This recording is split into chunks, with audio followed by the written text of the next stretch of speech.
Básicamente, vamos a un tema de moda, que es la AM, porque están regresando hoy en día, aunque no lo puedan creer. Afortunadamente, a algunos nos apasiona porque desde mi punto de vista es donde realmente se aplica la ingeniería en radio. Voy a partir del estándar que se creó alguna vez para la radio digital por Ubiquiti, porque es uno de los más altos requerimientos que hubo en su momento para que funcionara una antena de manera más eficiente. Esto es público, esto se puede conseguir con los nuevos propietarios de HD Radio y es un documento donde están las especificaciones requeridas para una sesión de AM. En esencia, el primer tema de esto es que se requiere una simetría hermitiana, le llaman ellos, de impedancias en las bandas laterales a más o menos 5 kHz, de tal manera que la diferencia de VSWR entre ellas no sea mayor a 1.035 a 1.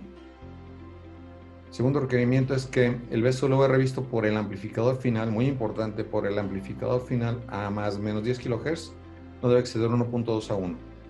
Y ese mismo VSWR a más o menos 15 kHz no debe exceder 1.4 a 1.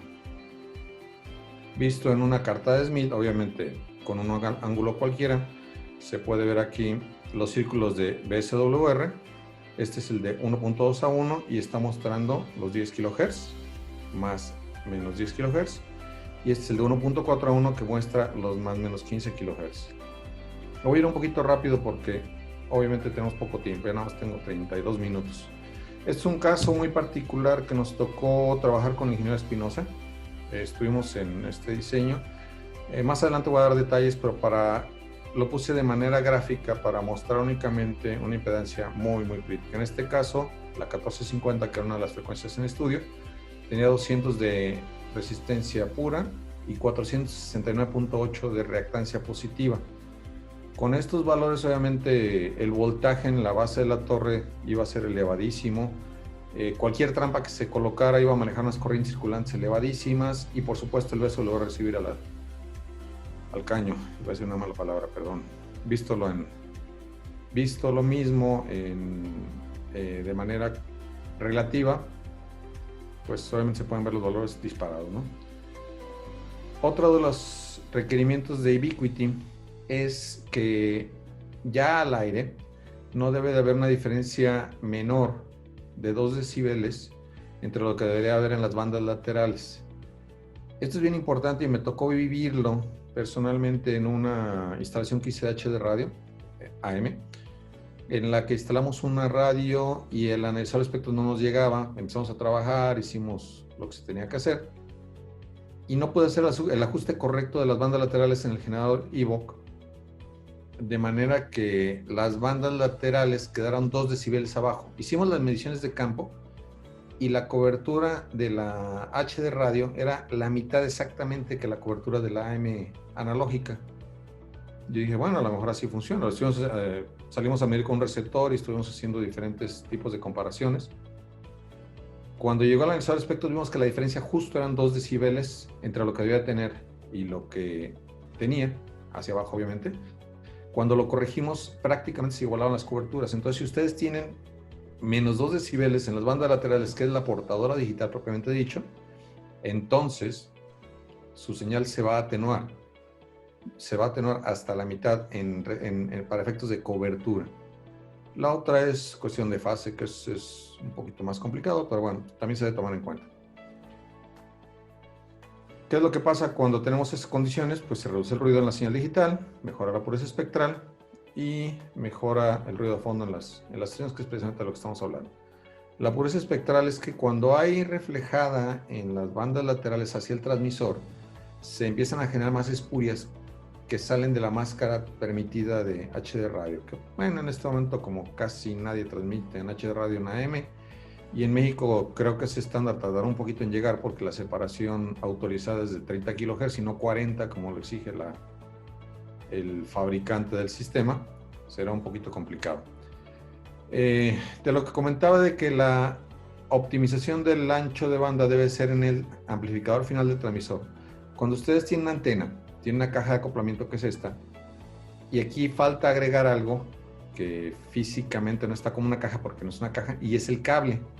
Entonces, el acoplador casi nunca está pegado al transmisor.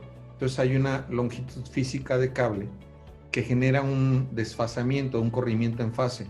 Por ejemplo, cuando la planta transmisora está donde terminan los radiales, que es un cuarto de onda normalmente, entonces este cable mide normalmente un cuarto de onda, este cable, y ejerce un corrimiento en frecuencia, un corrimiento, perdón, de la señal y de todas las bandas laterales de 90 grados. Además, el transmisor en su última etapa, casi todos, tiene una red de acoplamiento para convertir la impedancia de los amplificadores finales, que actualmente son de estado sólido y tienen impedancias del orden de los 2.5 ohms a los 50 ohms que se requieren a la salida del transmisor. Entonces hay que tomar en cuenta todo esto. Cuando estamos hablando de esto, básicamente es mucho más fácil interpretarlo en la carta de Smith, porque ahí se puede ver el ángulo físicamente de la herradura y se pueden hacer las correcciones pertinentes. Por ejemplo, aquí tenemos una herradura que muestra claramente 180 grados de corrimiento. Estos 180 son negativos o positivos, bueno, en esencia es lo mismo, ¿no? Y en donde se busca la simetría de impedancias es precisamente la entrada del amplificador final. Entonces, solo como ejemplo, por ejemplo, aquí estamos hablando de que además si se corre 90 grados más por la red de acoplamiento del transmisor, que normalmente algunos son de 90 grados, la herradura quedaría así a la entrada del amplificador. Entonces, por ejemplo, este es un ejemplo de lo que necesitan los transmisores Harris, la mayoría. Es obviamente hay que consultar directamente en el manual del transmisor y con el fabricante. Este es para el caso de la mayoría de los Broadcast Electronics. Es el caso de la mayoría de los de Nautel. Entonces, cada transmisor requiere una consideración específica. ¿Cómo se corrige el ancho de banda? Normalmente, cuando yo empezaba en este asunto, simplemente me preocupaba por la portadora y que diera 50 ohms y se acabó el corrido. Cuando tenemos una antena con una red T, simplemente, pues, en la mayoría de los casos, a menos que sea un caso muy especial, el ancho de banda es aceptable, pero a veces la impedancia de la torre no lo facilita. No voy a leer todo lo que dice aquí porque esa plática la tienen disponible y lo pueden después leer con calma, siempre digo eso, ¿no? Entonces, básicamente, lo que se hace es una antena típica en la que tenemos una impedancia que está por acá por abajo, son las crucecitas, con una red típica T de menos 90 grados, porque tiene un capacitor a tierra. Entonces, cuando hacemos el acoplamiento muy normal, menos 90 grados, tendríamos una impedancia vista por el transmisor de 45.7 más J8, 50 menos 0.28 y 45.7 menos 11.2. Aunque es simétrica y es relativamente decente, vemos que tiene un VSWR a más menos 20 kHz de 1.23 y 1.28, que es, digamos, aceptable, pero se pudiera mejorar. En este acoplador corregido se le aplica una técnica que se le llama slope correction o corrección dependiente, en la cual describíamos acá atrás con el texto. Se le agrega un circuito de muy alto Q a la T, que puede ser serie, puede ser paralelo. Personalmente prefiero usarlo serie porque es mucho más sencillo, que son este capacitor muy pequeño, por ejemplo, es de 400 picofarads. Esta bobina, que ya lo era antes, se va a agrandar de manera que corrija la gran reactancia capacitiva y además agregue el valor de reactancia que se necesita en el circuito, y de este modo la herradura se cierra. Se le llama herradura esta cosita que da aquí, porque forma con todas las bandas laterales una herradurita. Se cierra la herradura y se corrigen el ancho de banda de las bandas laterales. Por ejemplo, en este caso, teóricamente, obviamente, queda en 1.1 a ambos lados.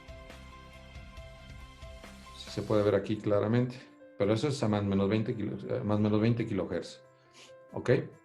Bien. Como receta de cocina, como decía Miguel Ángel, algunas personas decían que era imposible tener un sistema HD por los requerimientos precisamente en sistemas duplexados. Esto no es del todo cierto, y lo único que tiene uno que hacer es meterse un poquito a diseñar y hacer las cosas como Dios manda. Yo agarré pero caso porque precisamente ese fue el reto que nos tocó trabajar con el ingeniero Espinosa en Minatitlán, que era una estación que tenía tal problema en bandas laterales que el transmisor, un Continental un poquito antiguo, se alcanzaba a quemar con la reflejada en las bandas laterales. O sea, la reflejada en las bandas laterales quemaba el transmisor y era bastante crítico. Entonces obviamente no podían operar. Estuvieron así durante mucho tiempo, nos hablaron el ingeniero Espinosa y a mí. Trabajamos duro con el diseño y, por ejemplo, por efectos de tiempo, en este caso, que es la misma tabla que había presentado, tenemos las impedancias. O sea, si se fijan, el corrimiento en bandas laterales no era tan malo en impedancia ni en resistencia, pero sí la diferencia entre reactivo y este resistivo generaba que al momento de colocar un acoplador y una trampa de rechazo, las bandas laterales se fueran pero sí para el caño. En este caso, algo normal, que es un acoplador de la frecuencia 1 con un filtro que rechaza la frecuencia 2 y deja pasar la frecuencia 1. A su vez, del otro lado, otro acoplador con otro filtro que es exactamente lo mismo, pero inverso que este. En este caso, la manera más sencilla de realizar filtros es un circuito resonante serie con dos componentes. Este circuito resonante serie va a dejar pasar la frecuencia, se pone a resonar en serie ambos componentes a la frecuencia de paso y la impedancia resultante es 0. Este circuito, por su naturaleza, tiene un Q muy razonable y las bandas laterales prácticamente no se ven afectadas. El problema es con las trampas paralelo, porque para que tengan un buen rechazo, algo razonable, que sería más de 30-35 decibeles, se deben de hacer con Qs muy elevados. De este modo, el Q de las trampas de rechazo es tan alto que ya las bandas laterales sí se ven afectadas. ¿Qué es lo que hago para simular un circuito y ver el efecto? Omito el circuito serie porque estoy aceptando que tiene un Q razonable. Para efectos de explicación ahorita no es muy complicado el circuito, ¿no? A final de cuentas sí lo tomo en cuenta en la red final, pero por sí me crea un corrimiento en frecuencia, un corrimiento de fase. Entonces, aquí, para que sea más sencillo, coloco la trampa del otro lado. Esta es la trampa de rechazo del otro ramal. Entonces, ¿por qué? Porque esta es la que me va a generar efectos en las bandas laterales. Con un filtro normalito de este lado, una red como la teníamos T en un principio, las bandas laterales quedaron, pero sí por la calle de la amargura. Entonces, por ejemplo, la portadora principal, que es 1450, me da 1 a 1. A 5 kHz me da 1.78 a 1. A 10 kHz me da 3.12 a 1. Esto es muchísima reflejada. Como referencia, alguna vez fui a un seminario de Nautel hace muchísimos abriles en Cuernavaca y Nautel, por ejemplo, especificaba que el transmisor se empezaba a proteger con un BCLR 1.5 a 1. Entonces, en este caso, cualquier transmisor, no solo Nautel, se habría protegido por la reflejada en bandas laterales, porque es muchísima. Y en el caso, obviamente, que era lo que estaba pasando, el transmisor continental incluso se quemaba. A este circuito le pusimos un poquito de magia y le colocamos lo que se le conoce como prematching. No conozco ninguna traducción literal, por eso lo dejé así al español. Cuando yo era joven y no tan bello, el prematching pensé que era simplemente colocar un capacitor. Entonces, como en este caso ambas frecuencias, por ejemplo, eran reactivas, no, una era reactiva y otra era capacitiva, si hubiera colocado un capacitor para mejorar una, hubiera empeorado la otra, entonces sería una tontería. Gracias a Dios y al aumento o la mejora de la tecnología, tengo este programa que se llama WinSmith, por cierto es gratis, ya se los he dicho varias veces en varias presentaciones, y aquí coloqué un prematching que es esta T, y esta T está al mismo tiempo acoplando ambas frecuencias. Entonces, a partir de este punto vengo con el rechazo para ambas frecuencias. Aquí tengo el mismo filtro que tenía en el otro gráfico, la misma T, pero le agregué el slope correction acá para cerrar la herradura. ¿Qué es lo que pasa? Si se fijan, la herradura ya está casi cerrada. Se pudiera mejorar, pero entonces este capacitor se vuelve muy complicado y los voltajes se le varían muchísimo. Y ahorita, por ejemplo, este capacitor es de 250 picofarads, que es un capacitor bastante pequeño, tiene que ser forzosamente vacío. Y los voltajes van a ser o fueron muy elevados, definitivamente se tuvieron que calcular y se toman en cuenta, pero ya en este caso tengo a portadora principal 1.01, 5 kHz tengo 1.05 de BCWR, 10 kHz 1.14 y a 15 kHz 1.21, que supera con creces los requerimientos de HD radio y por supuesto nos daría una muy buena calidad de audio. Incluso A 20 kHz tengo un VSWR 1.35 a 1 que por supuesto ya está fuera del rango de audio, ya no afectaría a nadie, pero nos da una muy alta calidad. ¿Cómo hice la magia? Este programa permite estudiar dos frecuencias diferentes al mismo tiempo y por supuesto cargar dos frecuencias de origen al mismo tiempo. Aquí no se ve, pero las frecuencias de origen están por acá, por el lado derecho, porque se atraviesan las fotos, pero bueno. Me voy a cambiar de pantalla para poder mostrarlo gráficamente. ¿Sí se ve la pantallita de Windows? Sí, se ve perfecto. Ok. Aquí abro mi programita que se llama Winsmith. Diablos, aquí está. Perdón, estaba con el cursor en Mac. Y en este caso, por ejemplo, bueno, ese es el circuito completo. Me voy. Todavía no me voy. Mina Prematching. Se ve el circuito. Entonces, yo tengo una frecuencia de origen. Ay, diablos. Perdón, déjenme reducir el tamaño del cuadro para que se vean los datos. Ahí está. Ok. Ahí tengo una impedancia de origen para la... Se dejó de ver, Felipe. perdón. ¿Se dejó de ver qué? La presentación, estoy viendo otra vez la simulación. No, estoy poniendo la presentación, la simulación. Ah, ok. Ok. ¿Están viendo ahí la presentación, la simulación? Sí, el circuito LC que tenías, el que estabas Con la hablando. carta de Smith. Correcto. Ok. Entonces, si podemos ver aquí, la impedancia de origen se ve en el cuadro superior derecho de Windows. La impedancia que serían 204 más J449 para efectos de la 1450. Perdón, de la 1260. No, es la 1450. Me da una impedancia, algo que era positivo se me convierte a 42 más menos J63. Y para efectos de la 1260 que tenía originalmente, que es la otra del duplex, 53 más J263, se me convierte en 48 más J41. Cualquier persona que ha diseñado un duplex sabe que es mucho más fácil diseñar trampas y el ancho de banda va a mejorar para las dos. Entonces, ¿cómo se logra? Simplemente en el circuito movemos el primer componente, que es el capacitor, y ahí podemos ir jugando en donde queremos poner tanto esta, que es la 1260, como esta, que es la 1450. Podemos ver también acá. O sea, se fijan, afecta de diferente manera, hay que tener cuidado cómo se manejan. O sea, no siempre es lo mejor tener 50 ohms, no siempre es lo mejor tener simplemente hay que buscar que los dos sean manejables, ¿no?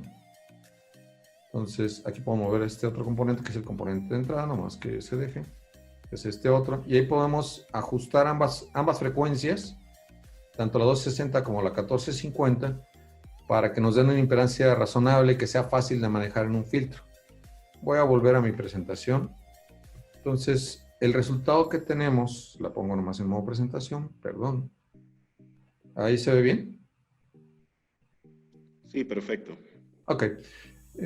Ya los resultados son que tenemos una red T que me va a ajustar y acoplar al mismo tiempo ambas frecuencias, dándonos, este VSWR no importa porque solamente todavía no tengo una T, pero dándonos una impedancia más manejable como es esta y es esta, ¿no? En bandas laterales y en portadora principal. Entonces, bueno, esta no es portadora principal, es ambas frecuencias. Aquí estoy viendo ambas frecuencias. Entonces, si voy para atrás un poquito, esto nos ayuda a que la trampa, que es esta, nos afecte lo menos posible a nuestro ancho de banda, y ya después con una buena técnica de slope correction, que es esta, mejoremos las bandas, las bandas laterales precisamente en mi circuito. Bueno, fui un poquito rápido, creo que de más, pero bueno, vamos a aprovechar para preguntas. ¿Cómo conectaríamos el HD en AM? Ok, el HD en AM tiene que ser para empezar un transmisor que funcione con HD.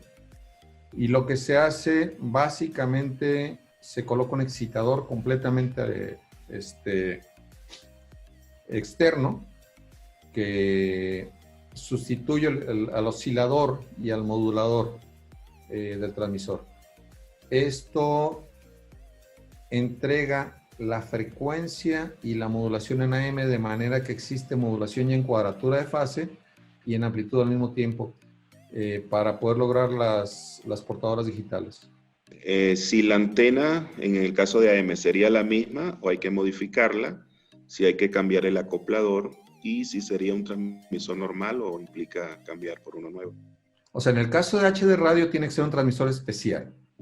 Los principales fabricantes serios de transmisores de AM